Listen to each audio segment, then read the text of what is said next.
አምላካችን ለእግዚአብሔር ይሁን። ጌታ የተመሰገነ ይሁን። ከእግዚአብሔር ቃል አንድ ክፍል አብረን እናነባለን። የሐዋርያት ሥራ ምዕራፍ 12 ከቁጥር 1 ጀምሮ። በዚያን ዘመን ንጉሡ ሄሮድስ መከራን ያጸናባቸው ዘንድ በቤተ ክርስቲያኑ በአንዳንዶች ላይ እጁን ጫነ። ዮሐንስንም ወንድም ያዕቆብን በሰይፍ ገደለው። አይሁድንም ደስ እንዳሰኛቸው አይቶ ጨምሮ ጴጥሮስን ደግሞ ያዘው። የቂጣ በዓል ወራት ነበር።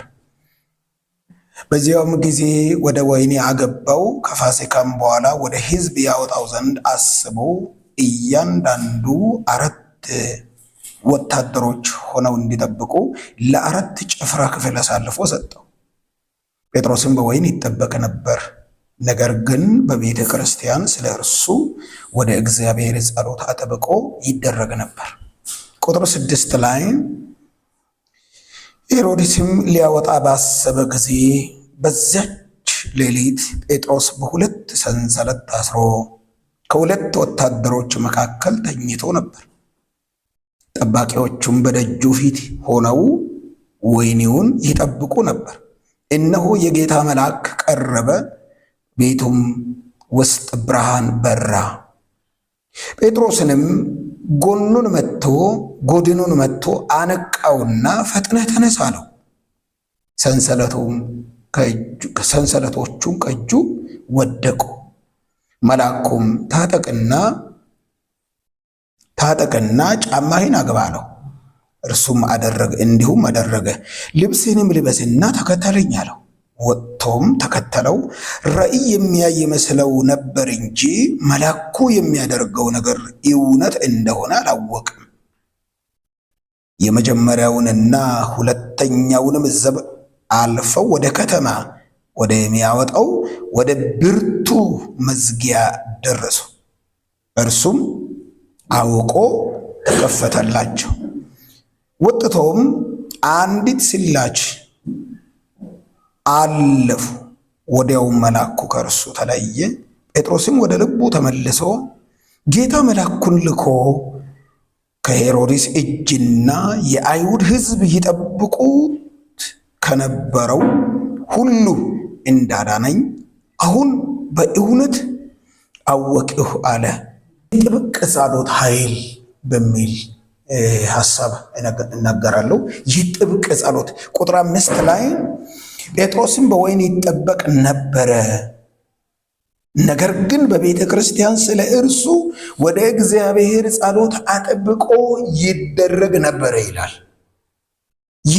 የጠበቀ ጸሎት ኃይሉ ምንድን ነው የሚያደርገው የሚለውን ነገር ለማየት ጥቂት ነገሮችን ለማንሳት ክፍሉን በ3 ከፍዬ ነው ያየሁት እኔ። ከቁጥር 2 ጀምሮ ከ12 ከቁጥር 1 ጀምሮ እስከ 5 ሲናነብ እንደ ሰደድ እሳት በቤተ ክርስቲያን ላይ የተነሳ ከባድ የሆነ መከራና የቤተ ክርስቲያንን ምላሽ እናያለን። ሄሮድስ ያዕቆብን ካስገደለ በኋላ አይሁድን ደስ እንዳሰኛቸው ሲመለከት መጨመር አለብኝ አለ። ቀጠለ ማለት ነው። ሰደድ እሳት እየተቀጣጠለ ነው አይደለም የሚሄደው፣ አንድ ቦታ ነዶ አይቆምም። ስለዚህ ነው ሰደድ እሳት የሚለውን ነገር የተጠቀምኩት። የማይቆም እየተቀጣጠለ የሚሄድ ስደት ሲነሳ ቤተ ክርስቲያን እርምጃዋ አንድ ነበር፣ መጸለይ ነበር።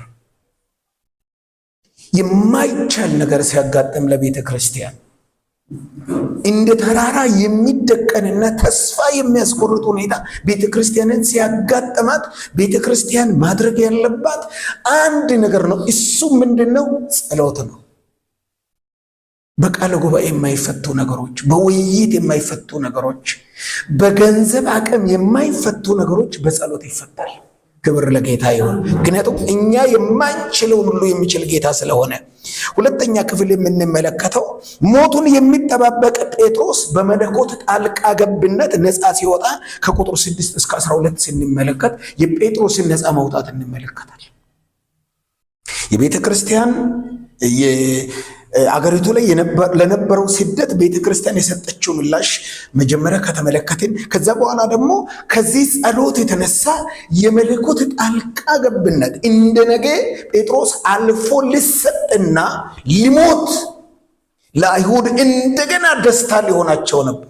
ነገር ግን የጠበቀ ጸሎት ከጠበቀ እስር ፈቶ ነፃ ሲያወጣ፣ እዚህ ላይ አንድ የገረመኝን ነገር ልንገራችሁ። ብዙ ጊዜ እንደሚናገረው ይገርማችኋል ለማለት ስለምፈራ ማለት ነው። እና ሁለት ቁጥር 6 ላይ ሄሮድስም ሊያወጣ ባሰበ ጊዜ በዚያን ጊዜ ጴጥሮስን በሁለት ሰንሰለት። እንዴት ነው ሰው ሁለት ሰንሰለት የሚታሰረው? አንድ ሰው እስራቱ እንዴት አይነት ጥብቅ እንደሆነ ማየት ይቻላል። ከጠበቀ ነገር ከከበደ ነገር ፈልቅቆ የሚያወጣ ጌታ ብቻ ነው። ክብር ለጌታ ይሁን። ማን ያውቃል? አሁን ዛሬም ቢሆን በህይወታችን አሁን እንዴት ስንኖር አገር ሰላም ነው የሚመስለው። በልባችሁ ውስጥ ምን እንዳለ አላውቅም። እግዚአብሔር ነው የሚያውቀው። ሁላችንም ያለንበትን ሁኔታ እግዚአብሔር ያውቃል። የማልወጣ ነገር ውስጥ ገብቻለሁ ብላችሁ የምትሉት ነገር ካለ እግዚአብሔርን መጸለይ ነው። እግዚአብሔር ያወጣልን። እሱ ብቻ አይደለም። በጣም የሚገርመኝ አንዱ ጥበቃ ወታደር በቀኙ ሌላኛው በግራው እንዳይነቃነቅ ኮሽታ ከተተመታች ጋማውን ለማለት ነበር የተጠበቀው። ነፃ የሚያወጣው መልአክ ጴጥሮስን ሲቀሰቅሰው በእነዚያ ላይ እንቅልፍ የጨመረ ይመስለኛል። ሞቅ ያለ እንቅልፍ እንዲተኙ ያደረገ ይመስለኛል። ገርሞኛል የመላኩ ስራ። መልአክ ማዳን ብቻ ሳይሆን መግደልም ይችላል አይደለም? ሄሮድስን መጥቶ ሲገለው ትመለከታላችሁ። ቁጥር 23 ላይ ስትመለከቱ እሱን አስሮት የነበረውን ሄሮድስን በጥፊ ይምታ በካልቾ ይምታ ብቻ መጽሐፉ ምን ይላል? መታው ይላል። ቁጥር 23 ላይ ለእግዚአብሔርም ክብር ስላልሰጠ ያን ጊዜ የጌታ መልአክ መታው፣ በትልም ተበልጦ ሞተ ይላል። የጌታ መልአክ ያድናል፣ ይገላል። ከጌታ ከተላከ መታውና ገደለው። ጴጥሮስን ለማስገደል በሁለት ወታደሮች መካከል የሚገርመው ነገር እሱ ብቻ ሳይሆን ከደጃፉም ሆነው ሌሎች 14 ወታደሮች ይጠብቃሉ። ጠቅላላ 16 ወታደር ጴጥሮስን ይጠብቃል። በቤተ ክርስቲያን የነበረው ብርቱ ጸሎት ከመካከል አወጣ። ክብር ለጌታ ይሁን። በጣም አስደናቂ ነው። ለኔ በእውነት በጣም ነው የተደነቅኩት። ጸሎት፣ ብርቱ ጸሎት። ጸሎቱን ደግሞ ጥብቅ ጸሎት ምን አይነት እንደሆነ ላሳያችሁ ነው። በዋናነት ሶስተኛ የምንመለከተው ከቁጥር 17 የመጀመሪያ ከ6 እስከ 12 ነው። ሶስተኛ ሐሳብ ምንድነው የሚለው? ከቁጥር 13 እስከ 17 ያለውን ጠቅላላ ባለ ሐሳብ ስንመለከተው ለጸሎት የተሰበሰቡ ምእመናን የጌታን ተአምራታዊ ማዳንን የምስራች መስማታቸው እንዲህ አሉ። ከፈሩ ከሄሮድስ እጅ እያየን የያዕቆብን አንገት ከቀላው አሁን አንተ በእርግጥም ጴጥሮስ ነህ አለ። ጴጥሮስ ዝም ብሎ አለ። እግዚአብሔር እንዴት እንደላከው እዚህ ላይ ቁጥር 7 እና 8 ላይ ያለውን ሐሳብ ነው ያብራራላችሁ። መልአኩ መጥቶ ጎድኖን ነግቶ አበቃኝ። ቤቱ ብርሃን በብርሃን ነበረ። ልብስህን ልበስ አለኝ፣ ጫማህን አጥልቅ አለኝ፣ ለብሰህ ተከተል አለኝ። ተከተልኩት። በሮች እየተከፈቱልኝ፣ አንደኛውን ሳልፍ ሁለተኛው እየተከፈተ፣ ሶስተኛው የብረቱ በር ከከተማ መውጫው የሆነው በር በራሱ ተከፈተ። እኔ እውነት አልመሰለኝም፣ እናንተም እንዳላመናችሁ አላመንኩም ነበር። ግን ጌታ አዳነኝ አለ። ጌታ ያድናል። ህልም እየመሰለ ያድናል ጌታ። እውነት አይደለም ይሄ እኔ ነኝ ወይ ይሄ የእግዚአብሔር ክብር ነው የሚያስብል የሚያነጋግር ነገር በማድረግ ያድናል ጌታ። ጴጥሮስን አነቃውና አወጣው። ወገኖቼ ይህንኑን ጌታ እኮ ነው የምናመልከው እኛ። ይህንኑን ጌታ እኮ ነው የምናመልከው፣ ሌላ እኮ አይደለም። የጴጥሮስን አምላክ ነው የምናመልከው። አላረጅም፣ እሱ አልደከመም። እሱ ዛሬም ተአምራትን ከማድረግ አይጎልም። እኛ ከጎደልን እንጂ። ክብር ለጌታ ይሁን።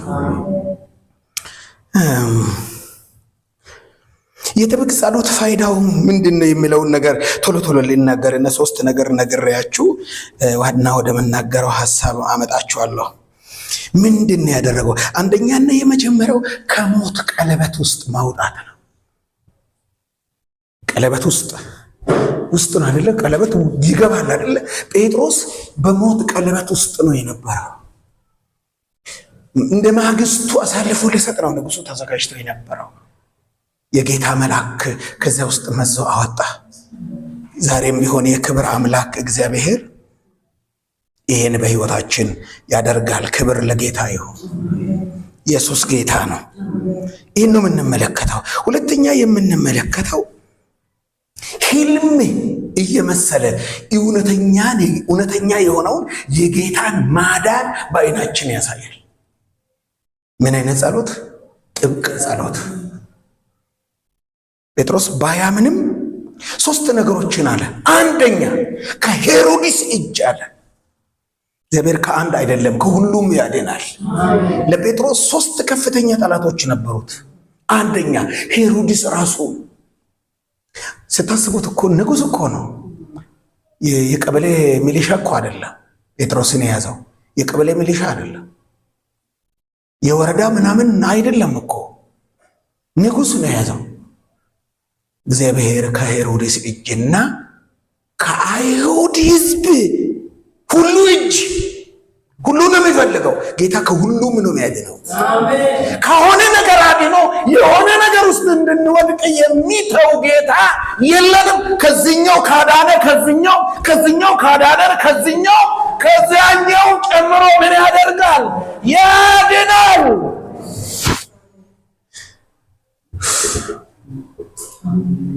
ጌታ እንደዚህ ነው የሚያድነው። ክብር ለጌታ ይሁን።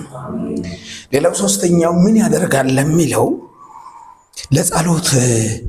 በጸሎት የሚተጉ ሰዎች የጸሎታቸውን ምላሽ የምስራች መስማት ነው። ግን ይሄ ጸሎት የተጸለየው በምን አይነት መልኩ ነው? የዚህ ጸሎት ምስጢር ምንድን ነው የሚለውን 3 ቁልፍ ነገሮችን ላሳያችሁ ነው በዋናነት። አሁን ዋና ነገሬን ገና ነው የደረስኩት። ምንድን ነው የዚህ ጸሎት ምስጢር? ጊዜው ክፉ ጊዜ ነው። ጊዜው ዋና በሚባሉ ሰዎች አደጋ መድረስ የጀመረ ጊዜ ነው። ጊዜው በተራ መንገድ ሳይሆን እጅግ በሚያስፈራ በኩል ነው መዓት የመጣው። በዚህን ጊዜ በሰዎችና በክፉ መንፈስ አሰራር በተነሳው ኃይል ሳይሆን ትኩረትን በእግዚአብሔር ኃይል ላይ ማድረግ ነው የመጀመሪያ ነገር። እደግመዋለሁ። ከሰው ኃይል፣ ከሰይጣን ኃይል አንዳንድ ነገር በቃ አለቀለት እኮ እንትና። አሁን ለምሳሌ በዚህ ዘመን አንድ የሚባሉ እንትኖች አሉ። ለምሳሌ መድኃኒት የላቸው የሚባሉ በሽታዎች አሉ። ካንሰር ነው አለቀ በቃ ነው የሚባለው። ምክንያቱም በሕክምና መታገዝ የሚቻል ህመም አይደለም። ሰዎች ተስፋ ይቆርጣሉ። እንዲህ አይነት ነገር ሲያጋጥም እኛ ቤተ ክርስቲያን በዚህም እግዚአብሔር ክብሩን አሳይቶናል። ካንሰር ነበር የታመመችው፣ በጨረር ትታከም ነበር ከደለ ነው እጅ ጭነን ዘይት የሚቀቡትን ዘይት በላዩ ላይ አፈሰን እጅ ጭነን ጸለይን። ዶክተሮች የለብሽም አሏት። ክብር ለጌታ ይሁን። በሰው ዘንድ ያለቀ፣ በሰው ዘንድ የተቆረጠ፣ በሰው ዘንድ የማይቻል ነገር ፊታችን ላይ በሚደቀንበት ጊዜ ሁኔታዎችን፣ ነገሮችን ሳይሆን ከነገሮች በላይ በሆነው በእግዚአብሔር ላይ ቤተ ክርስቲያን ዓይኗን መትከል ስትችል የዚያን ጊዜ የእግዚአብሔር ተአምር ይሆናል። ሃሌሉያ!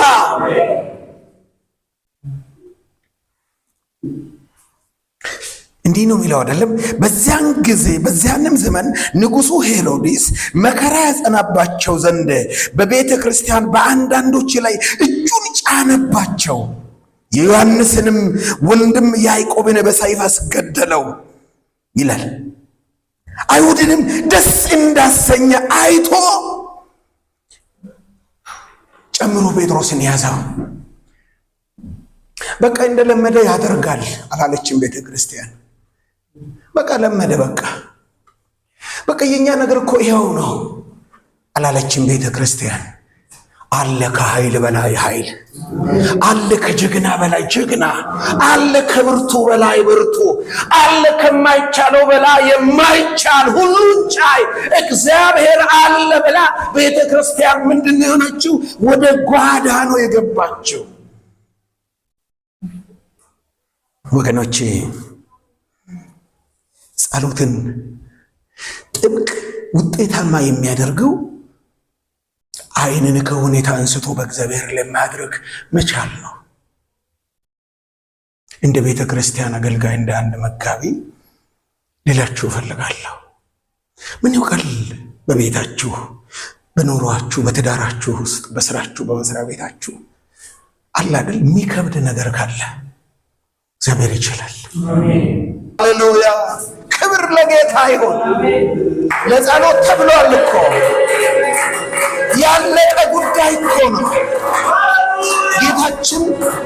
ጌታችን ኢየሱስ ክርስቶስ በማቴዎስ ወንጌል ላይ ቁጥር 7 ጀምራችሁ ስታነቡ ለምኑ ይሰጣችኋል የሚለውን ቃል ኦሬዲ ምን አድርጎልናል? አውጥቷል፣ ተናግሮታል። አሁን ለጸሎት ሌላ ትንቢት አያስፈልግም። ስለመጸለይ ኢየሱስ ምንድነው? ለምኑ ይሰጣችኋል፣ ፈልጉ ታገኛላችሁ፣ መዝጊያን መንኳኩ ይከፈትላችኋል፣ የሚለምን ይቀበላል፣ ደጄንም ለሚያንኳኩ ይከፈትለታል ተብሎ ተጽፏል። ስለዚህ እነዚህ ሰዎች ይህን ስላመኑ ምንም ሄሮድስ ኃያል ቢሆን፣ ምንም ጀግና ቢሆን፣ አመጣጡ አደገኛ ቢሆን ኃይለኛ እናሉ መጣ። መልአኩን ልኮ ከተኛበት ቀስቅሶ በሌሎቹ ላይ እንቅልፍ ጥሎ አንቅቶት አወጣው፣ ነፃ አወጣው። ትንቢተ ዳንኤል ምዕራፍ 3 ላይ ቁጥር 16 ላይ እነዚያን ስለ 3 ወጣቶች ታውቃላችሁ። እነ ሲድራቅ፣ ሚሳቅ፣ አብደናጎ ንጉሡ ቁጣው ነደደ ይላል አይደል? 7 እጥፍ ነደደ እሳቱ። ከንጉሡ ቁጣ የተነሳ ጨመረ። ወገኖች ሆይ ነገር ስለጨመረ የሚጠፋ ተራ ሕዝብ አይደለንም። እውነቴን ነው የምላችሁ። ታላቅ ሕዝብ ነን፣ ሃሌሉያ፣ በከበረ ደሙ የተዋጀን የእግዚአብሔር ብርሃን የበራልን፣ አሜን። ታላቅ ሕዝብ ነን፣ እግዚአብሔር ይመስገን። ታላቅ ሕዝብ ነን፣ ሃሌሉያ፣ በከበረ ደሙ የተዋጀን የእግዚአብሔር ብርሃን የበራልን፣ አሜን። ታላቅ ሕዝብ ነን፣ እግዚአብሔር ይመስገን። እኛ ታላቅ ሕዝብ ነን። ከማን? ከታላቅ አምላክ የተነሳ፣ ሁሉን ከሚችል አምላክ የተነሳ። እነዚህ ወጣቶች ንጉሥ ሆይ ለምትናገረው ነገር ምላሽ ልንሰጥ አንችልም አሉ። የምናመልከው አምላክ ያድነናል። ባያድነን እንኳን ድብን ብለን ተካተለን የምንቀር እንኳን ቢሆን አንተ ላቆምኸው ምስል እንደማንሰግድ እወቅ አለ። ንጉሡ ተበሳጭቶ እሳቱ እንዲነድ 7 እጥፍ እንዲነድ አድርጎ ጣላቸው። እዛ መልአክ ነው የምትመለከቱት አይደለም? በ3ቱ እሳት ውስጥ ሲቀጣጠል መልአኩ ገብቶ 4ተኛው ሰው የአማልክት ልጅ ይመስላል አለ አይደለ? ንጉሡ ራሱ። ከዛ ምንድን ነው ያለው? የልዑል አምላክ ባሪያዎች አለ። ወዶ ነው? ተገዱ። እኛ ጌታ አስገዳጅ ነው። ጌታ ይመስገን። እንደው ሰዓታችንን ከዚህ በላይ መግፋት ጥሩ ስለማይሆን ሌላው ምዕራፍ 6 ላይ ስለ ዳንኤል ታሪክ ስትመለከቱ ቁጥር 16 ጀምሮ 6:16 እስከ 28 ስታነቡ ንጉሱ ሊያድነው ፈልጎ ነበር። ዳንኤልን ለማዳን ፈለገ። ምክንያቱም እንደ ሜዶንና እንደ ፋርስ ሕግ አንድ ጊዜ የተወሰነ ውሳኔ መሻር ስለማይቻል ሁሉ ጊዜ የምታመልከው አምላክ እሱ ያድነ። እኔ ያልቻልኩ ማለቱ ነው። ሁሉ ጊዜ የምታመልክ አምላክ የዳንኤል መታወቂያው አምልኮ ነው። የዳንኤል መታወቂያው ጸሎት ነው፣ በጌታ ፊት መሆን። ንጉሱ ቤቱ ተመልሶ ሄደ። እግዚአብሔር የሚያድን መልአክ ላከና የአንበሶችን አፍ ምን አደረገ ይላል? ዘጋ። ዳንኤል በሰላም አደረ። ጠዋት ንጉሱ ሲመጣ የልዑል እግዚአብሔር ባሪያ ዳንኤል ሆይ ሁሉ ጊዜ የምታመልከው አምላክ አድኖሃልን? አለው። ንጉሥ ሆይ አለ 1000 ዓመት ንገስ። የማመልከው አምላክ መልአኩን ልኮ የአንበሶችን አፍ ዘጋ። አልጎዱኝምም አለ። በሚጎዳ ዘመን በሚጎዳ ሁኔታ አለመጎዳት አለ በጸሎት። በምን አይነት ጸሎት? በጥብቅ ጸሎት። ሁለተኛ ነገር ጠንካራ መንፈሳዊ ህብረት። ስብሰባ አይደለም። እኛ ትልቁ ችግራችን ስብሰባ ነው የምናበዛው። እውነተኛ የሆነ ከልብ የሆነ ከነፍስ የሆነ የአንደኛው ህመም እኛን የሚያመን አይነት ህብረት እግዚአብሔር ያውቃል። ጸሎት ብርቱ እንዲሆን የሚያደርገው እግዚአብሔር የንግግር ውበቱን የሆነ ቴዎሎጂ እንደተማረ ሰው ቃላት እየጠቀሱ ጥቅሶችን እየጠቀሱ መጸለይን አይደለም እግዚአብሔር የሚፈልገው። እግዚአብሔር የሚፈልገው የእውነተኛ ህብረት ይፈልጋል። መንፈሳዊ ህብረት በዘር በጎሳ በቋንቋ ያይደለ፣ በኑሮ ደረጃ በመከፋፈል ያይደለ ህብረት፣ በአካባቢ በሆነ ነገር ብቻ በሰበብ አስባብ የምናደርገው ህብረት ሳይሆን አለ እኮ ከተማችን የእንተኖች ህብረት። እንደውም ወጣ ብሎ የመጡ ሰዎች እንኳን በየአካባቢ ናቸው፣ በየአገራቸው እድር አላቸው። እዚህ ብሎ ነው የሚሰሙ። እነዚህ ሁሉ ስብሰባዎች ለነፍስ ዋስትና የላቸው። አስክሬን ያስቀብራል፣ ገንዘብ ሊሰጥ ይችላል። ይሄኛው ህብረት ግን ነፍስ ያስጠላል፣ ነፍስ ያድናል። ክብር ለጌታ። እነዚህ አይነት ነገሮች በኖርማል በንጹህ አእምሮ እኮ ችግር ነው ያለው ብዬ አላስብም። ለመረዳዳት ኦኬ ችግር አለው ብዬ አላስብም። ሐሳቡ የቆሸሻ አይሆን እንጂ ግን እነዚህ ሁሉ ለነፍስ ዋስትና ይሁን። ይሄኛው ህብረት ግን ለነፍስ ዋስትና ያለው። እንዴት ከየት አመጣህ አትሉኝም? ይህን ከየት አመጣህ? ይሄ መጽሐፍ ስለዚህ ነገር ያወራል እንዴ?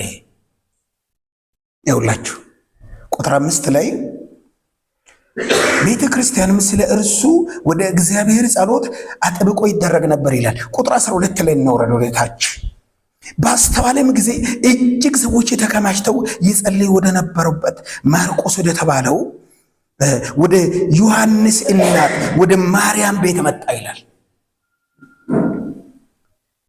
እነዚህ ሰዎች ህብረታቸው እውነተኛና መንፈሳዊ መሆኑን የሚያሳውቀው አንደኛ ራሳቸው በዚህ አስቸጋሪ ጊዜ አንድ መሆኑ መቀጠላቸው፣ እነዚህ ህብረታቸው መንፈሳዊ መሆኑን ያሳያል። ህብረት ሁሉም ህብረት ለጌታ ደስ አያሰኝም። በሌላ ሰው ላይ አደጋ ለማድረስ በሌላ ምክንያት ሰዎች ይሰበሰባሉ እኮ አይደለም? ይሰበሰባሉ። ስብሰባችን ሁል ጊዜ ለማዳን ካልሆነ ለመጥቀም ካልሆነ እግዚአብሔር ይጸየፈዋል። መዝሙር ላይ 133 ላይ በጣም ወደው ክፍል ነው። እነሆ ወንድሞች በህብረት ቢቀመጡ መልካም ነው፣ እነሆም ያማረ ነው ካለ በኋላ በአሮን ጽም በልብሱም መደረቢያ እንደሚወርድ ምንድነው?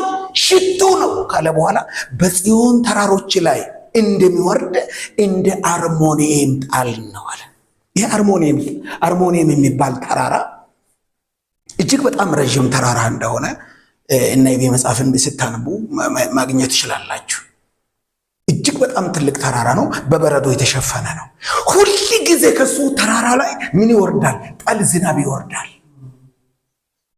ስለዚህ ከሱ ስር ያሉ ዛፎች ሁል ጊዜ ሲለመልሙ ይኖራሉ። እውነተኛ የእግዚአብሔር በረከት ባለበት ምእመን እየለመለመ ነው የሚኖረው። የእውነተኛ የእግዚአብሔር በረከት ባለበት እንደዚህ ካለ በኋላ ምንድን ነው የሚለው? በጽዮን ተራሮች እንደሚወርድ እንደ አርሞንኤም ጣል ነው ካለ በኋላ እግዚአብሔር ይላል በዚያ ወንድሞች ህብረት ውስጥ አንድ ልብ ባለበት አንድ መንፈስ ባለበት እግዚአብሔር በረከቱን አዟልና ሕይወትንም እስከ ዘላለም ይላል። ስለዚህ ለመንፈሳዊ ህብረታችን ጠንካራ የሆነ ማሰሪያ ሊኖረው ይገባል። የዛን ጊዜ የታሰሩ ሰዎች በጸሎታችን ይፈታሉ። እግዚአብሔር ተአምራትን ማድረግ ይጀምራል። ክብር ለጌታ ይሁን። ሶስተኛና የመጨረሻ ነገር ልናገርና ልጨርስ። ፍቅር ነው። ሶስተኛ ፍቅር ነው። ህብረት አንድ ነገር ነው። ፍቅር ነው። ፍቅርን ከሮዴ ትመለከታላችሁ። በር ለመክፈት ማነህ ስትለው ጴጥሮስ ሲናገር ዋይና ሆነ አለች። ምንድን ነው አንቺ ሴትዮ ዝባል? ጴጥሮስ ደጅ ቆሟል አለች።